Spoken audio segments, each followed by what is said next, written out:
Welcome to Chai Time. I'm Sangeeta Dua. As you all know, we have Dr. Falguni Gandhi, and as I promised that we will definitely continue this subject.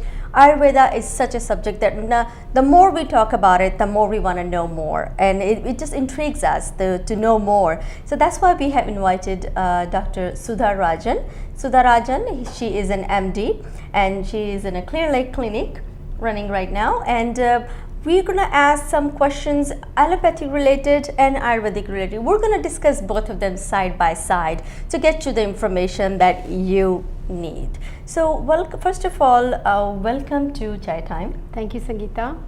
And thank you for coming and taking your precious time out of the busy weekday from your clinic and coming to our studio just to give this information to your guys, so you guys can get benefit from her knowledge. So appreciate it very very much. Okay. So शुरुआत करते हैं आज के programme के इससे कि जैसे हमने डिस्कस किया था कि आयुर्वेदा एक ऐसी चिकित्सा है जिसमें कि क्योर है, ट्रीटमेंट है, सर्जरी है. BAMS stands for, right?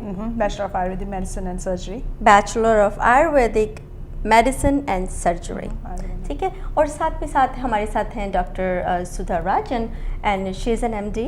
और आप ये बताएं कि जो आयुर्वेदा है उसमें क्योर होती है, उसमें ट्रीटमेंट होता है, उसमें प्रिवेंशन भी होती है और सब कुछ, लेकिन आजकल आयुर्वेदा को इतना ज़्यादा बढ़ावा क्यों दिया जा रहा है? Why Ayurveda is becoming so popular then it's allopathic actually is losing its content and losing its popularity on a daily basis. What's the reason in your opinion for that? One of the main reasons is Ayurveda looks at each individual as a unique being, not as one of a common mass of a whole group. So it defines the prakriti of one person. The allopathic medicine uses all humans in a sort of a group, in a group. So because of its unique, each of us, as similar as we are to others, we are very dissimilar too. We have a lot of differences. And allopathy is catching up with Ayurveda. The philosophy is changing. They are looking more into the natural differences between human beings. And Ayurveda is very curative.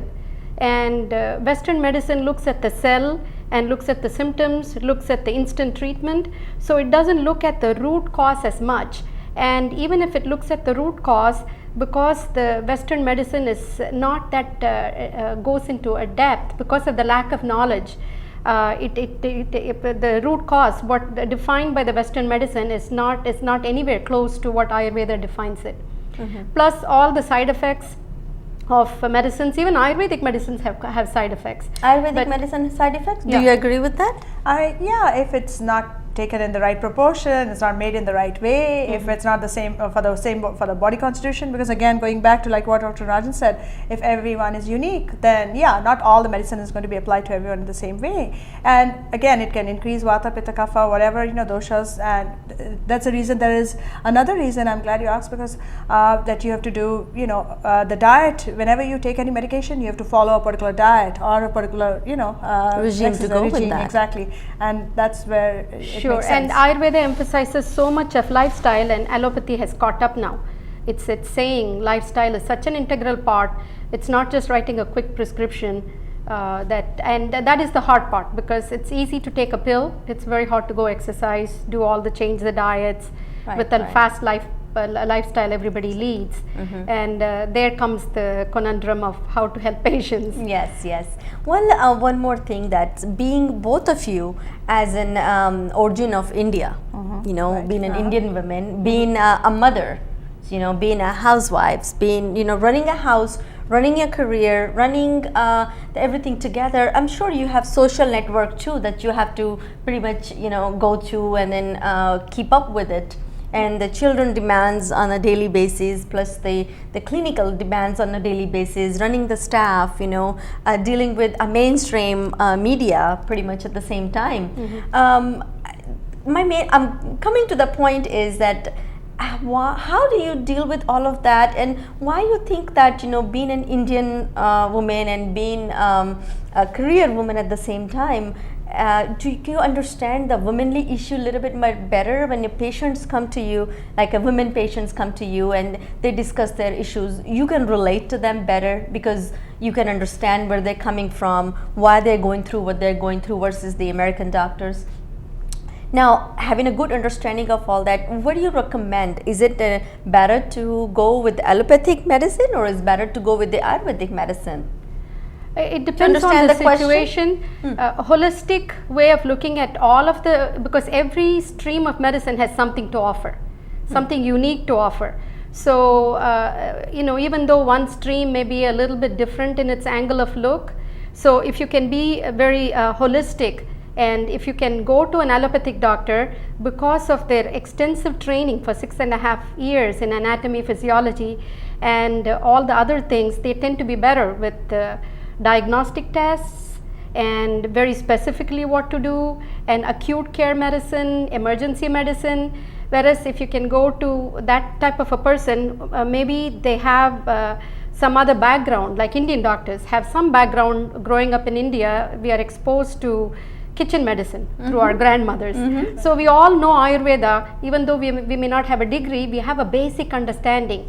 So that's why Indian doctors may be a little bit better off than a Western trained medicine, because to them all this is very foreign and they have to be really trained through a structured program. For us it just comes naturally through by osmosis, just growing up in India. And so if it is a very open doctor who's open to other streams of medicine, even if they don't know and if they understand some of the principles of the other streams of medicine, we can always send our patients to those, so they get the best of all the knowledge. Like for example, I'm not an Ayurvedic physician, but I have a very good understanding of where it comes from. So I can tell patients, okay, for this disorder, I would really like for you to go to this person.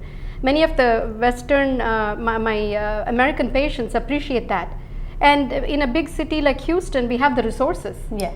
We are not in a very small town where we cannot say, and I would not like them to go just to the internet and say, I have Vata, Pitta, Kapha, what do I do? That doesn't work. So I always tell them, don't Google is not a doctor. Exactly. Google may do a lot of things, Yes. but Google does not have the degree, and you probably get sidetracked into a lot of unnecessary data and confusion and anxiety Yes. just by Googling. Yeah, I tell my children very also. Sometimes they say, I said, I am Google.